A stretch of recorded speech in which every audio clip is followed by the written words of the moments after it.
The gunship orbited the outside of the mall. Its guns pointed at the carnage inside. Inside the cockpit, Agent Pendejo was confused.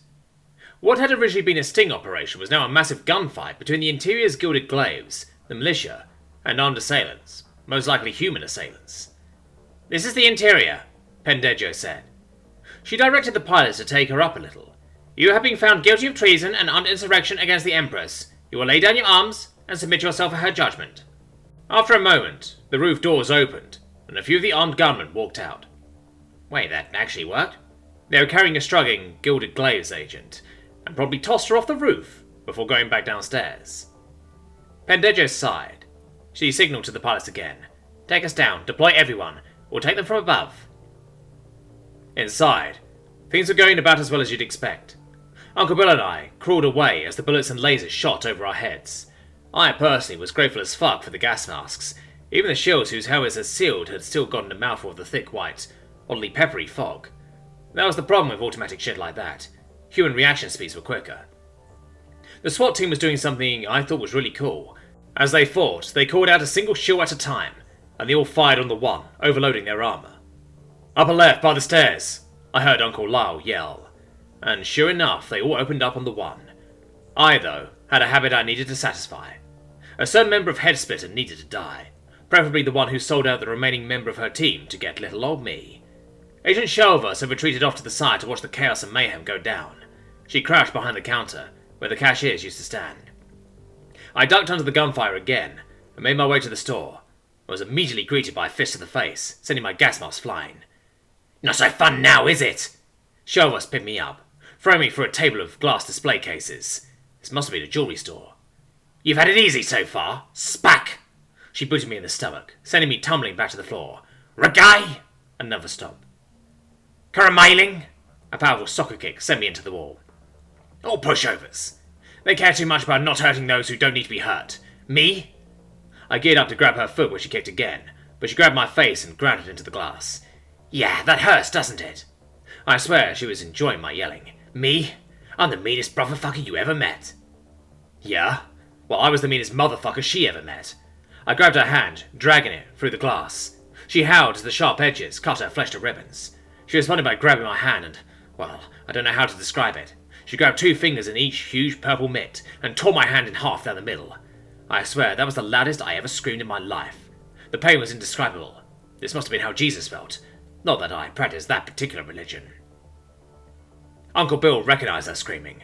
That was the kind of pain that only someone skilled in hurting could inflict. He'd heard it many times, but this was the one person he never wanted to hear it from. He finished off the shield he was currently fighting with a fist to the throat and a stomp to the knee. The soldier collapsed with her knee bending a good 45 degrees backwards. He made his way to the source of the hollering. What he saw made him furious. By this time, the yelling was little more than choking. The two were lying on the floor, drenched in red and blue blood. Sherwood had her arm around Tom's throat and seemed intent on crushing his windpipe. Tom's good hand scrambled around, searching for anything that he could use to get out of that. The other had been ripped in half. With a mighty roar, Uncle Bill picked Shelvers up to her feet, suplexing her head into the wall. He grounded hard against the rough concrete, leaving a bloody blue streak. He concluded by getting up and stomping her face in. The nasty crunch of her nose could be heard. Uncle Bill wasn't sure what she did, but the next thing he knew, he was on the floor, and Shelvers was running for it.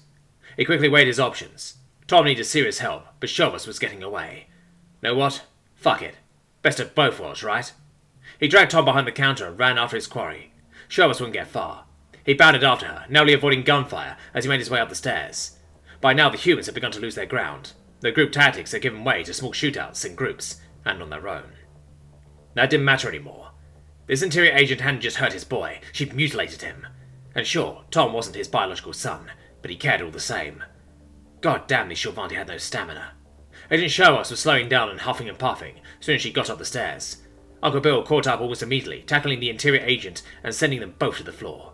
He straddled the agent, grabbing her head and slamming it face first into the floor, repeatedly. Soon, the old tire was cracked and splattered with bright blue blood. Shelvers, though, still had some fight in her. She managed to turn her head and bit down at Uncle Bill's hand, tearing off a finger. While he was distracted by the pain, she crawled out from under him, running for it once again. Uncle Bill chased after her, tripping on something large and squishy, a Shilvanti corpse.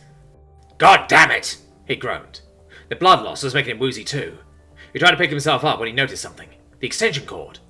This was the unlucky militia member he'd used to get downstairs. Maybe it was Tom who did this one in. He picked up the other end of the cord, getting to his feet, and running after Shovels again.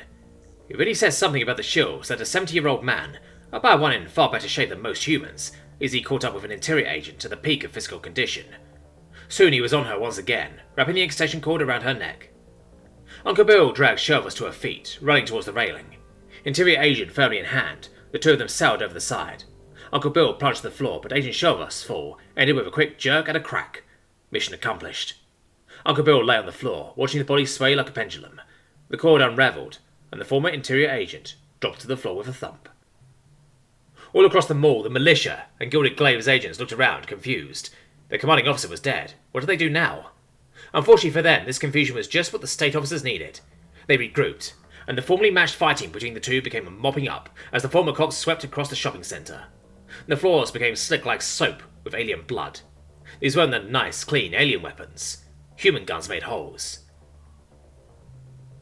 "Are you people insane?" Military advisor to the governess Rishi Cosmonos demanded. "You see the levels of terrorism in the region and decide that kidnapping the families of perpetrators was a good idea? And then what? Covering your ass when it blows up in your face doesn't work, so you authorize one of your own to put another one up as bait? You fucking morons!" Normally one never talked to nobility or the Interior's directorate that way, but Rishi was furious. Her face was bright blue, complete with the veins in her temples. She simply didn't care. "You have single-handedly made the situation in Maryland that much worse. If you will allow us to speak, we will— What? Pull out another shit-for-brains plan to make things even worse?" The door opened. "Advisor Rishi?" "Not now!" Rishi snapped, as she threw an omnipad at the unfortunate aide. The poor girl quickly closed the door with a quick eek. The human shrink Rishi had been meeting with lately constantly warned her her temper was growing out of control. She took a few deep breaths when she realized what she'd just done. Agent Yeskirata is furious that she had A. been used to bait without her consent, and B. not informed the operation was happening. I am going to order a full investigation into interior misconduct in the state of Maryland. Anything less than full compliance will be regarded as treason. "You can't do that," the head of expenses said, aghast. "We decide what's treason." Rishi tapped the screen. "Just did," she snarled, as she turned off the screen and poked her head out the door. "Hey, you still there?"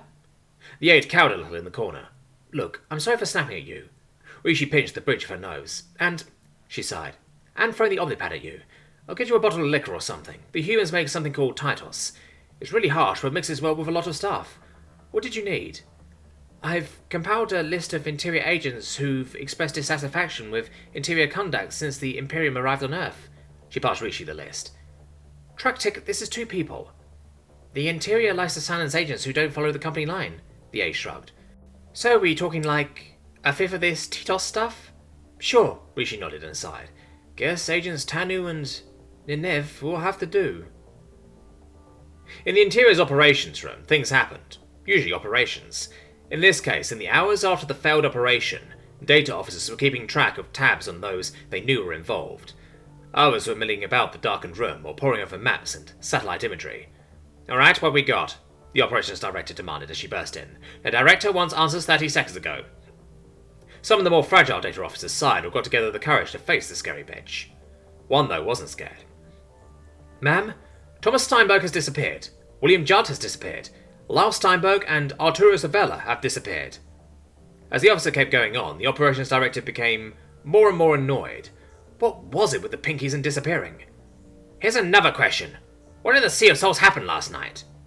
There was a vein popping in the ops director's eyeball. "Wish I could tell you, ma'am,"